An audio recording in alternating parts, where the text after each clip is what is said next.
This is Wedding Conversations with RJ Ledesma, and I'm very, very happy that my premiere episode is with the master videographer, Jason Magbanua. We're breaking this cherry.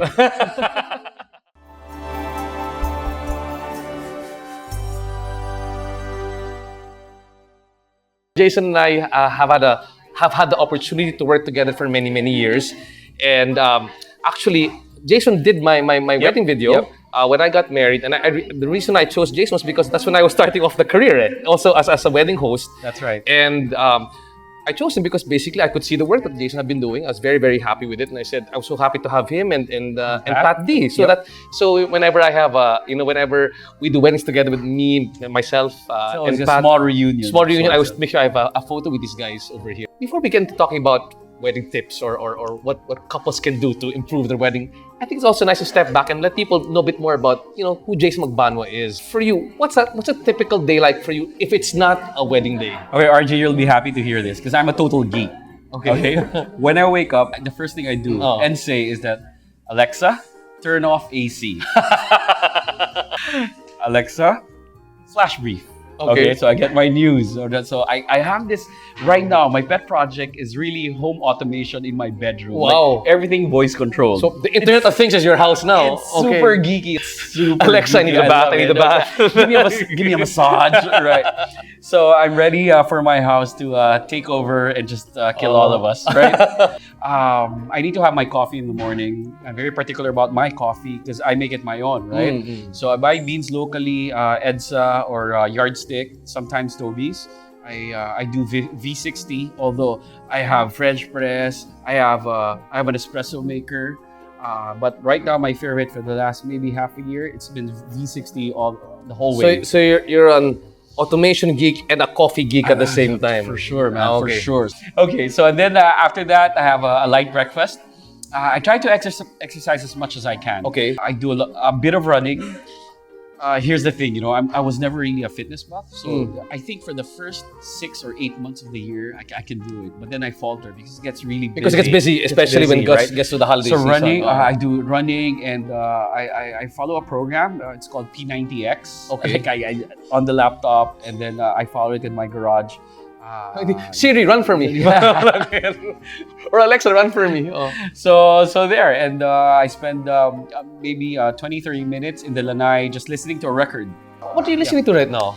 Right now, I'm all about my Spotify playlist. It's all about ambient. It's all about cinematic soundscapes, right?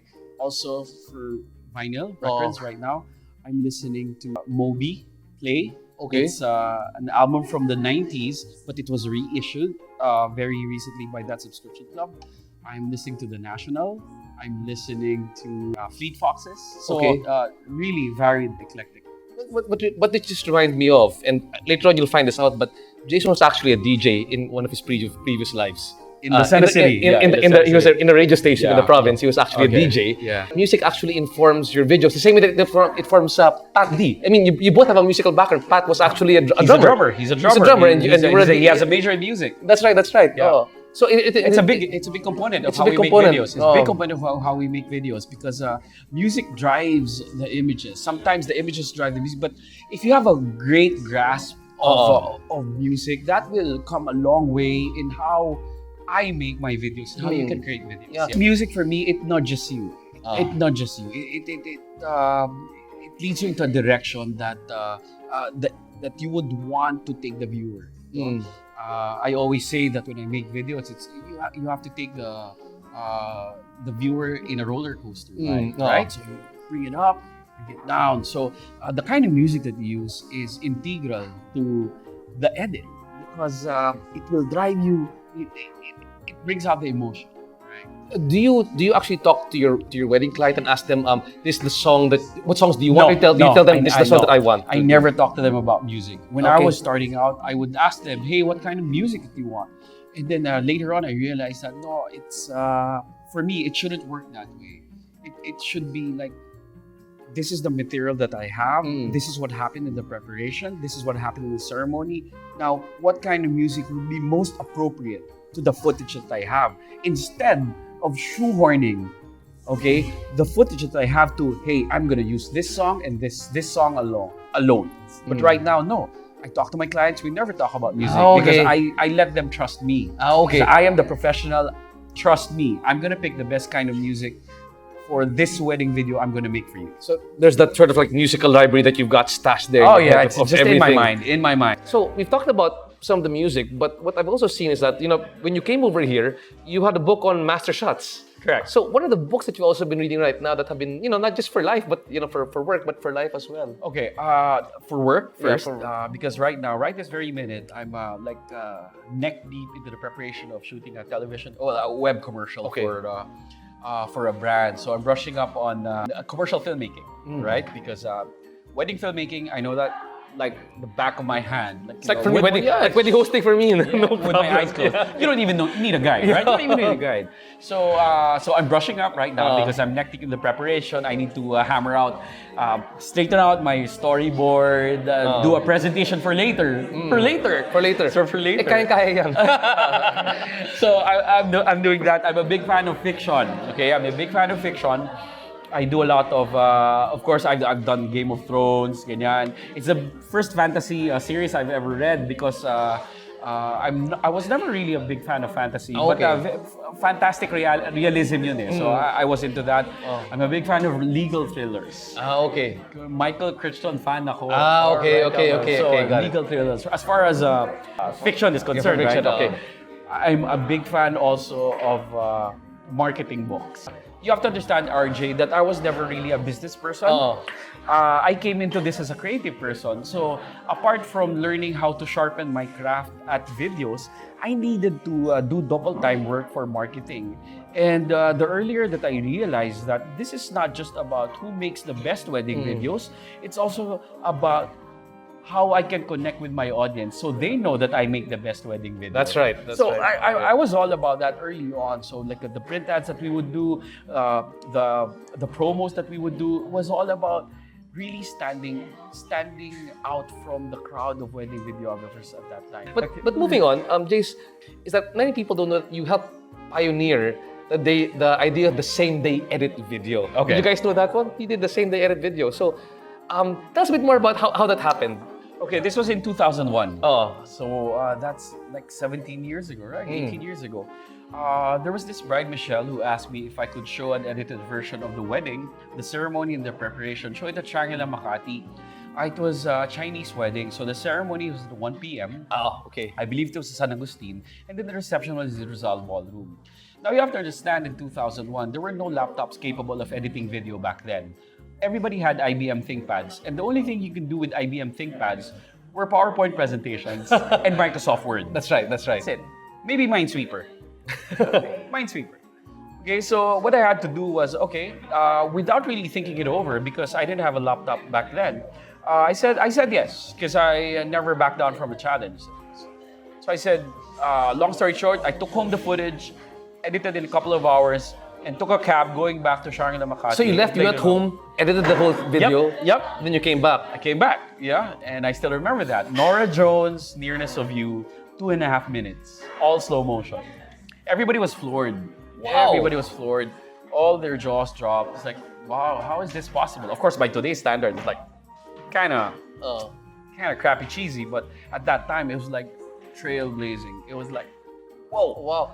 I want to go a bit more into your own creative process. So let's say when a client comes across you, what do you actually do? Do you meet with them to find out a bit more about them? What do you do? Yeah. Okay, I'm in a great position right now because people, they first ask for the availability. And the moment that they know that we are free, they send a deposit. That's right. Okay, and it is the best, as a wedding supplier, that is the best Position to be in. Yes, because, exactly. You don't have to convince anybody. And I'm all about that because, all of the body of work is online. You know the track record, you know the experience, you know the brand. So if you want me, you want me. I don't need to convince you if you want me because everything's out there. Everything's out there. And it's going to be a waste of my time and your time if I sit here and I show you my videos and talk about how great I am. That's right. I have to clarify that, RJ, before we got to that position, we worked so hard for that. Exactly. Okay, so we are at this position, but never forget that we work our asses off to get to that position that we are in right now. That's right. Having done all these different weddings, I'm sure you've seen patterns. I mean, like whenever we see our patterns, and that's why we're able to establish what we do. But what are the tips that you actually want to give some of these couples? Like over the years, you've seen things, especially from a videographer standpoint. How can people make their wedding a bit more memorable? What should they chill out about? What should they emphasize? I like that you mentioned chill out, because really the best wedding is that they really have to let go. I know I can understand that so much planning, so much time and effort has been brought into the planning of the wedding that they just want everything perfect. But they have to realize that not everything can be perfect. You know, there will be flaws, there will be errors, there will be screw ups, but it's just a matter of them shrugging it off and letting it go, and that counts for so much. Just letting go of details, especially minor ones that won't really affect the general, outcome of the wedding. Just let it go. Smile about it, right? I would want my couple to input as much of their story as they can to the event, the wedding day. May it be personal vows during the ceremony. Nothing saddens me more than a speech which only says, "Thank you so much for coming. I hope you have a great time. Exactly.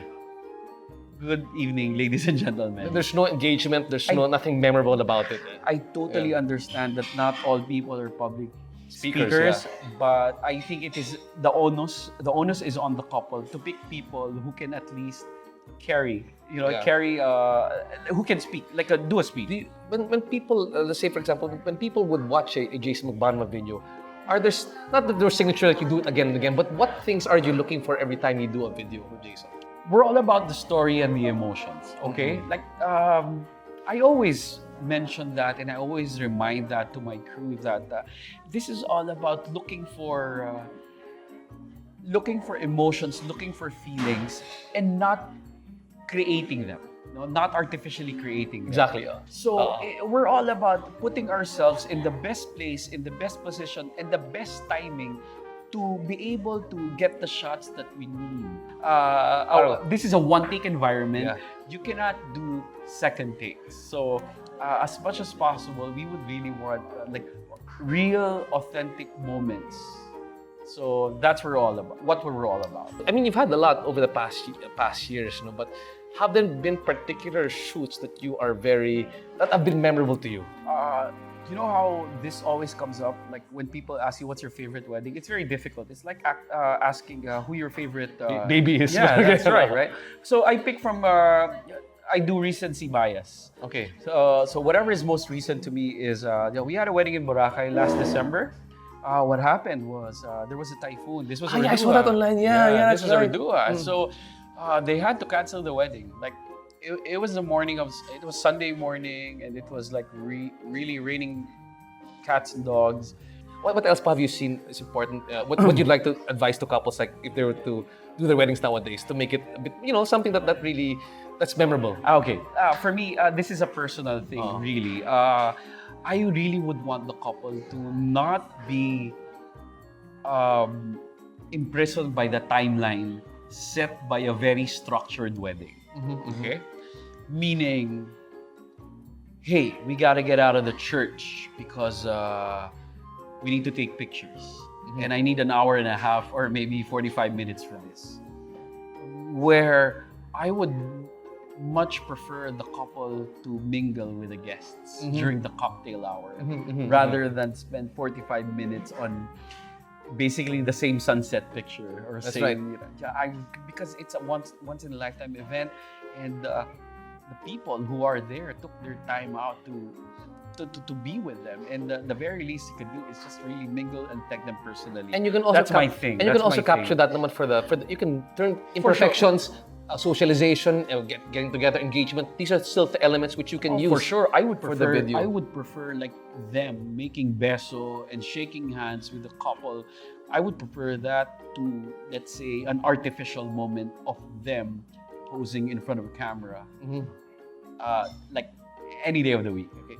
Now the other question I want to ask is, what are the weddings that have been extremely challenging? Not in terms of the people, but I mean the logistics, the effort that you put into it. Because But then, of course, it's all fulfilling, but there are just some reasons that are challenging. Okay, I know what you mean because most out of the country weddings are very, very challenging. Yeah. Wedding suppliers, we make it appear glamorous. Oh, we're going to Paris, we're going to New Zealand, we're going to wherever, and then we're shooting a wedding. But really, it's triple the work. You don't have a driver with you. You carry your own stuff. You do double duty. Let's say me, I do main camera. I'm anal about audio, so I take care of the audio. It's like, and after that, you're just like, you're dead after the wedding day. How about in terms of trends that you're seeing, Jason? Because you have the benefit of seeing different trends happening for wedding receptions or weddings per se. Okay. What trends do you think that should be promoted, and what trends should be slowly faded out? Okay, fog machines should die. Butterfly releases should die. Okay. Fireworks should be on its way out. You know how it's bad for the environment. What are the things that you like that should be promoted more? I think weddings in the Philippines should be less rigid, less structured. I would want it to be a little bit more organic, free-flowing. Like, you're the host, no? You know that. It's sometimes mechanical. It's right. mechanical for me. So that's a personal thing that I'd like to. I'd like a more free-flowing, free flow to the wedding. Yeah. Now, having said that, you've been in the industry for several years now. Yeah. What more can people expect from Jason Magbanua in the next couple of years? Okay, we're doing a lot more things right now. Web work, brand work, YouTube. I've gotten into the strangely enough, and I like it. I like it. It's nice. It's a welcome change. I've gotten into the influencer game. Okay. So I guess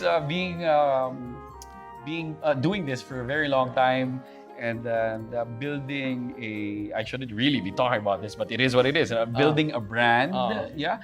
And people have approached me and find that I can be utilized as a spokesperson. So I'm loving that part. Which is funny because you've actually been influencers for several products together. Correct. Well, thanks so much.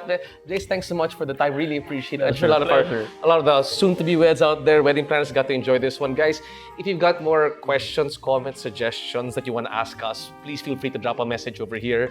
Or at the same time, you can email us, text us, tweet us, whatever you want to do. We'd love to hear from you. Again, Jason, thanks so much. Pleasure, man. Thank you for having me. Thank you.